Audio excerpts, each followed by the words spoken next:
Modi hoists flag at Ram Mandir, exposes his Hindutva agenda once again.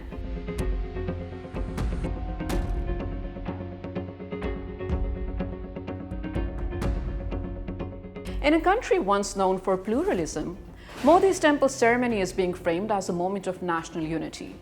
Saffron flags rise over a site where a mosque was demolished decades ago, a fact that risks being overshadowed. Television anchors describe the event as a rebirth of civilization, while ministers treat it as a high-profile political spectacle. Amid the celebrations, the mosque's desecration at the hands of a mob and the state's failure to prevent it are easy to forget. And it wasn't just the mob. Indian state was also complicit when the judiciary handed a verdict to demolish the mosque in 1992. But memory is inconvenient like that. And for millions of Indian Muslims whose trauma still lingers beneath the marble tiles and LED lighting, today's spectacle feels less like unity and more like a victory parade, one staged on the debris of their dignity.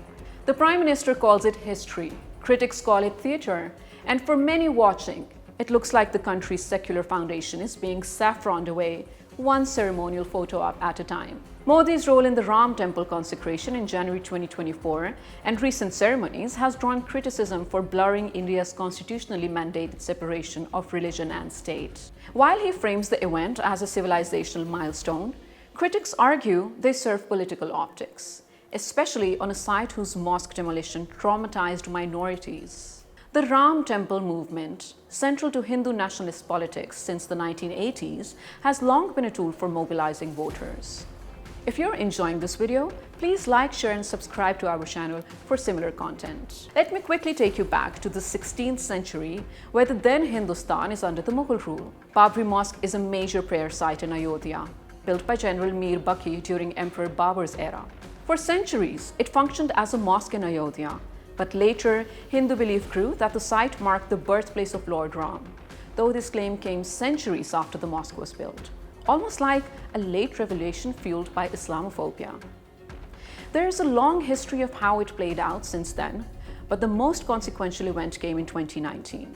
The Supreme Court of India basically handed the disputed land to Hindu parties while allotting Muslims a separate plot elsewhere.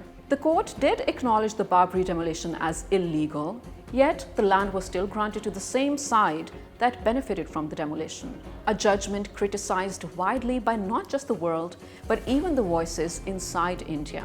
For many Indian Muslims, acceptance of the verdict was an act of restraint, not satisfaction.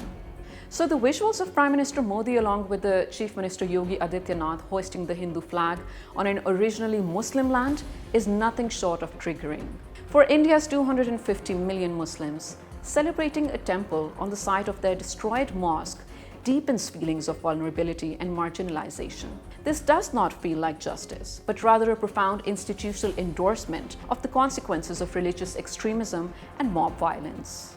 It sets terrifying precedent where historical grievances, fueled by majoritarian politics, can overturn legal protections for minority religious structures. Human Rights Watch has reported post-inauguration sectarian clashes, vandalism, and assaults, showing how triumphalism can quickly spill into violence. The spectacle risks normalizing the idea that one community's gains can come at the expense of another's right and heritage. The temple's rise on the ruins of a mosque is more than architecture. It's rewriting of history. Modi's role signals a new definition of Indian identity where Hindu pride overshadows others.